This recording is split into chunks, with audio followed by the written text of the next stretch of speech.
Good evening. Welcome to Stream of Consciousness. I'm soDugger. Up here to my left, right? To my right? To my left. Left. There it is. Up here to my left is Mr. Bill. I'm doing it. Bill, introduce yourself. Hi, everybody. My name is Bill, and I am, in fact, doing it. Hades speedrunner, variety streamer, and great friends of both soDugger and DStheOriginal, or so I believe. All the way on the end there is Mr. DStheOriginal. DS, introduce yourself. Hello, I am DS. But a variety streamer, mainly DVD. Just kind of a little bit of everything. Just have fun. That's what I like to do. Cool. So this is Stream of Consciousness. This is three Twitch dorks decided to get together and talk about streaming and how it's affected their lives. Here we're going to talk about all kinds of things like mental health, how like the games that we're playing lately, and things that we want to get into, and how streaming is going to be in the future, and how it's going to be, and how it has affected us in the past. So we'll get started off here. I think best thing to do is kind of go around the room and introduce yourselves, kind of literally sort of give yourself like a history of your streaming career, right? Why don't we start off with you, Bill? So I started streaming about 2 years ago. Was when I first started streaming. I didn't start taking it very seriously until probably about the last year was when I started trying to kick into my stream and build an audience and build a community and have meaningful relationships with people online. I can honestly say that shift is what brought the three of us together. What was me deciding to shift my focus in streaming to building relationships, and I've met some of the most amazing people online. I started streaming League of Legends and Legends of Runeterra, which was the absolute worst content decision of my life. It turns out streaming Riot games is impossible to build an audience on. But then I moved into the Hades speedrun community, and I met some of the most amazing people through speedrunning. And then as I was growing, I met people like Nubbin Zank, Chi, who's a mutual to all of us as well, and DS and Dugger, and just so many amazing people along the way. It's been a wild ride, and it's fun to ride the ups and downs of streaming. It's a wild roller coaster of happiness, sadness, joy, and all sorts of emotions. But I wouldn't change a damn thing about it. Speaking of bringing people together, DS is responsible for a lot of the community coming together, or is part of the trio responsible for that. DS, introduce yourself, tell us what you're all about, and how long have you been streaming? My name's DS. I've been streaming about 2.5 years now. I started out on Dauntless PlayStation, good old console streamer. Actually got pretty good success at that, to the point I moved to PC and still did very, very well.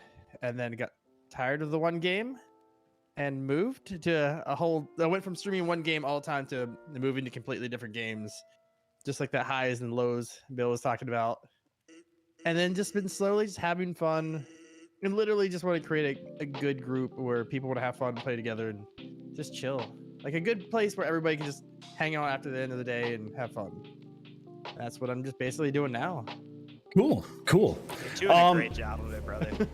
Yeah, absolutely. I have been streaming off and on for since about September, October of last year. I started taking it very seriously after I lost my job in December, and in February, I thought, hey, you know what? I see this guy on TikTok all the time, speaking of Chi over at Nubbin Zank, and maybe I should go check them out and see how things are going. So I went over there and I meet these guys right through that stream, and it just blows up from there. It is probably been one of the best and also hardest things I've ever tried to do. I have more freedom and more happiness right now than I've ever had in my life.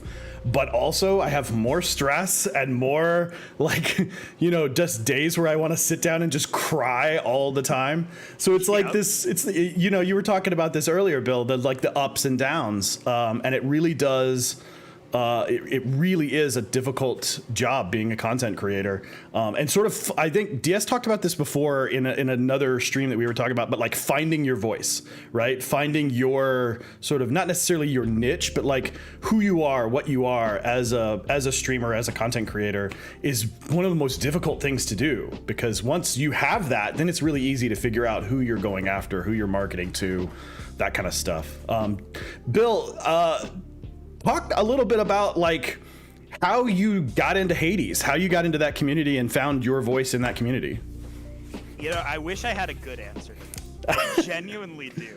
I stumbled into the Hades community. Like I had mentioned, I have a background in League of Legends. I've been a League player for 8 years now. I've followed League esports from its infancy to the explosion that's there now, and one of the major casters for the European League of Legends scene started playing Hades, and I was like, I've heard about this game, and I hopped into Medic Stream, who oddly enough I can call an acquaintance now. Like, I have somewhat of a professional relationship with somebody who I idolized for years.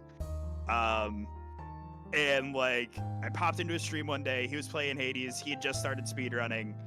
And I was like, wow, this is awesome. Picked it up on Steam Summer Sale, and like I immediately tweeted at Medic, and I went, Medic, I'm coming for your world record by the end of 21.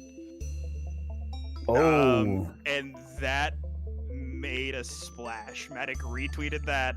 He had responded to it, and then like 2 days later, I'm doing my first stream, and another one of the Hades world record holders, which was like my first regular in chat, aside from people like I personally knew already. Not to discount those people in any way, but like the people who are just like, hey, Bill's doing this thing, or DS is doing this thing, or Dugger's doing this thing. I'm going to support them because they're my friend. Right. Beyond that kind of inherent relationship you already have. And that was, at the time, somebody who I knew nothing about, somebody who I had no relationship. They sat there and coached me through an entire 6-hour stream just because that's what they did. And the Hades community is so tight-knit and so warm and welcoming that I found my own place there. And just through longevity and meeting people in the community, there was a point in time where I was averaging 35 to 45 viewers on a Hades stream just because I was the runner who was running. And people were like, oh, I resonate with this. And that was amazing. And it's opened up doors for me into the world of casting, which was something I was pursuing. For people that don't know, I was an Army vet, and when I was leaving the Army, I was trying to get into esports casting then, as I was transitioning out. And at the time, I had no portfolio, I had no degree in broadcast or anything like that. Those things that are like, oh, we can take a risk on this guy because at least he has this thing. It was like, nah, I'm just the guy who likes your video game. Yeah. I was going to ask you about that because I believe you hosted Hyper Delivery. The last time that they ran it. So can you talk about that a little bit and kind of how you got into that? Yeah, so Hyper Delivery is our major community event we hold once a month to bring everybody together and just kind of race and compete.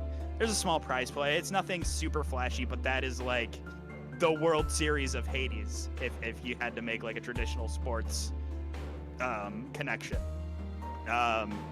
And thankfully, through my time in the community, a lot of people knew who I was. People were familiar with my content and me as a person, and the stupid, chaotic gremlin energy I bring to everything I do. And it started out as a one race thing. the first hyper delivery or the second hyper delivery to Professor Timbo, who is the organizer for the event. He's the COO of Dragon Squad Esports. Put out applications for commentators, and it was just like a mishmash of people from the Hades community. And it's just kind of built from there, where I was, you know, originally I commentated the bottom of the bracket, like this is the guys who didn't quite qualify, but we want to give them a stage type thing, to Hyper Delivery 3, I casted the semifinals. Hyper Delivery 4, I was consistently a part of the show. We did that for charity, for Trans Lifeline. And then Hyper Delivery 5, Timbo was like, hey, he didn't even say, I want you to do this. He went, hey, what's your schedule like for this time? And I went, I think I'm free. And he went, okay, you're hosting Hyper Delivery 5. And then I hosted the entire event, the whole weekend. I got to cast every single race. Did you run in Hyper 5? Did you get a chance to run in Hyper 5? I ran in the lower bracket. I originally wasn't going to race at all. I said that Hyper Delivery 3 was my victory lap, that I was gonna go out and just win in fun. I didn't even try to like compete. And I put on a show, but it was absolute garbage. But we had a fun time, and I wound up running in Hyper Delivery 5 just for the sake of being like, yeah, old man retired Bill has to prove that he still has it, you know. Right. And it was a fun time for sure. So speaking of kind of finding yourself and putting yourself in your shoes, DS, we just shifted a little bit there. Tell us a little bit about, now I'm doing it apparently. Tell us a little bit about you starting streaming, finding your voice, kind of finding yourself in the Dauntless community, and kind of where you went from there. Well, for me, so I started out, actually, when I first started out, I actually, let me take this back a little bit, started streaming Warzone. Oh, Call right. of Duty. I started out, I had a knee surgery, so I was out for a couple months, couldn't do anything because I was in the military. I got out last August of 2020. But before that, I had knee surgery, so I couldn't do anything. I was in crutches. My friend, we all played Call of Duty Black Ops 4. My one friend streamed, and I was like, I'm going to do this too as well. I originally started so like my buddies that were working could watch us play and kind of be there in-game and watch us play. Mm-hmm. That got kind of old, and they're like, hey, this new game came out, it's Dauntless. So I switched over to that. Kind of like every game you play with friends, about a month in, everybody quit. But through Twitch, I started meeting people coming in there, that people came in to chat, because it's kind of like the Hades community.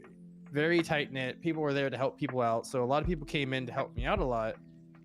And then I started growing in the community and getting better to the point where I was, doing in-game content and helping people out. And they'd come in chat, we'd help them get what they needed in game.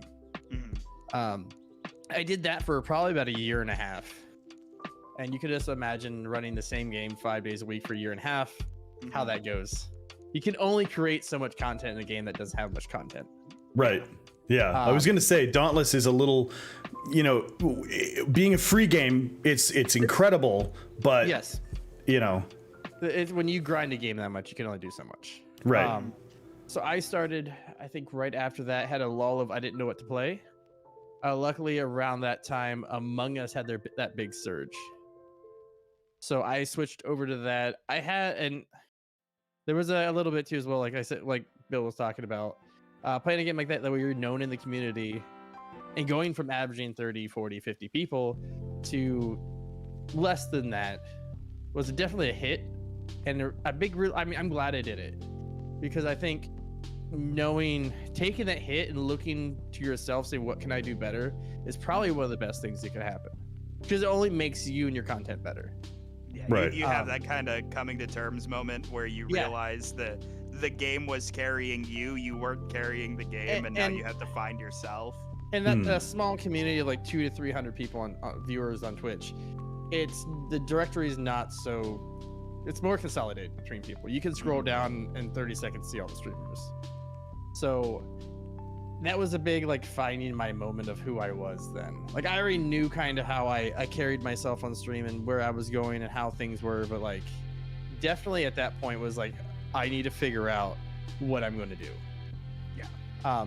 Luckily, from that game I had a good base of regulars that were there for me, not just the game, to still have fun and make it interesting and stuff. So we did Among Us. I met a lot of people from that actual category. I hopped in, and then from there, Valorant, and then off to Dead by Daylight, where I'm at now.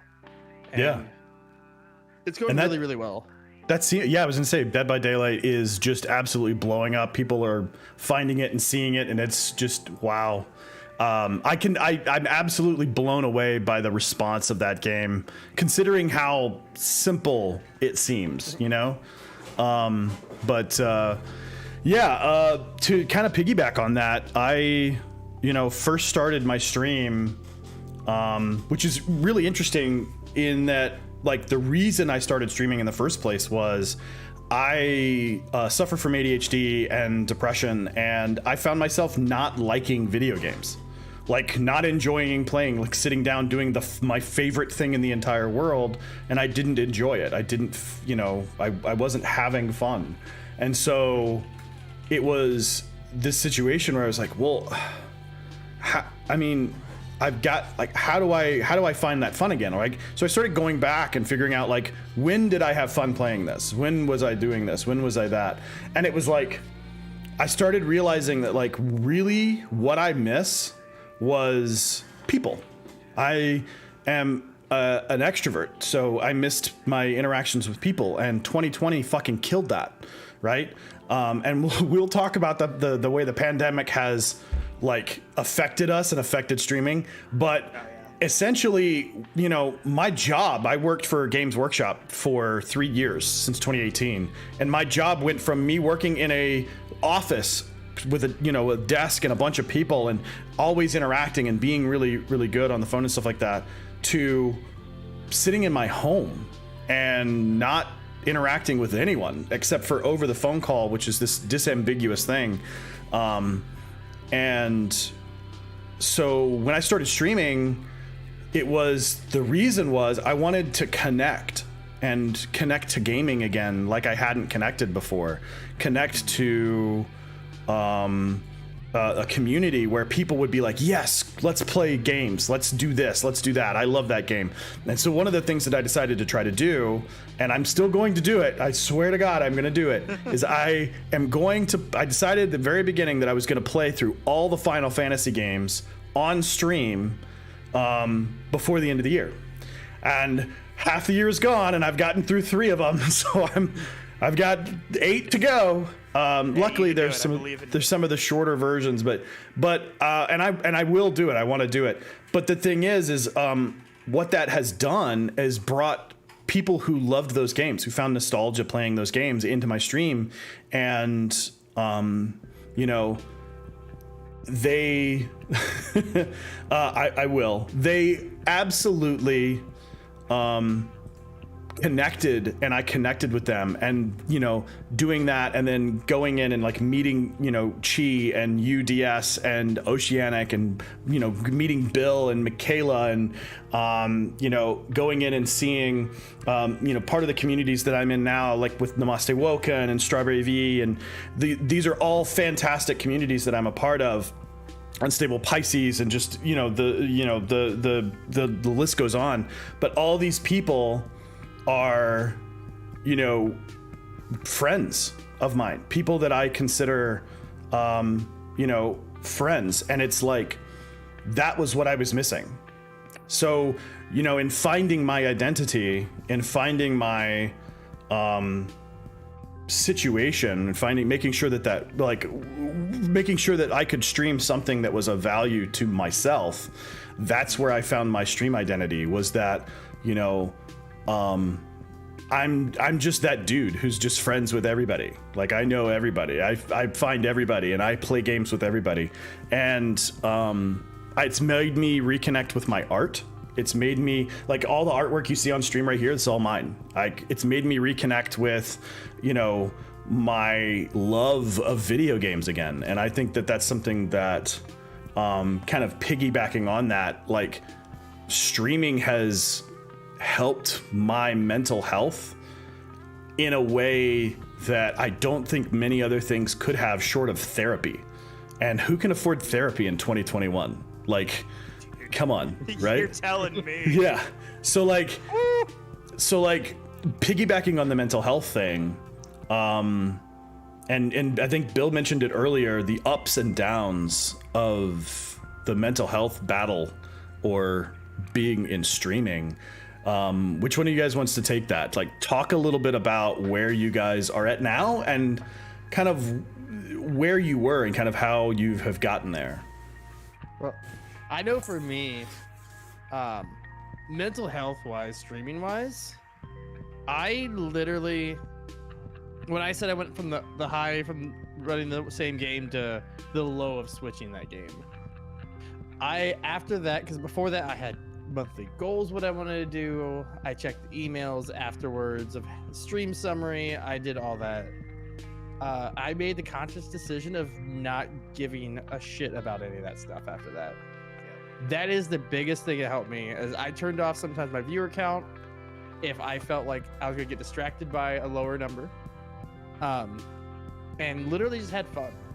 And ever since I switched to that mentality, even if I have really good nights, I still get the same, you know, warm and fuzzy inside. Like, I just had an amazing stream tonight. But even if number-wise statistics, I do not hit what some people would say are good, I still have fun because I'm there with my friends. I had made some positive connections and chat with people, and I feel like people just enjoy being around that community, like the community I built, and just have fun. That alone together, to me, is just worth it. Yeah. So I mean, that's really the biggest thing that helped me get through the dips of everything. I think to like piggyback off that, like a big thing for me with streaming, like when I first started, like I said, I started with like Legends of Runeterra and League of Legends, just streaming it for my friends, whether we were like playing in whatever weekend tournament was going on, or if somebody wasn't able to play with the group because you could only have 5 people, we'd stream it so the 6th person could watch. Just like that type of stupid stuff that I think a lot of people start with, like, oh, hey, I'm gonna stream this so my buddy can watch it. And then slowly I was like, well, maybe I want to take this more seriously.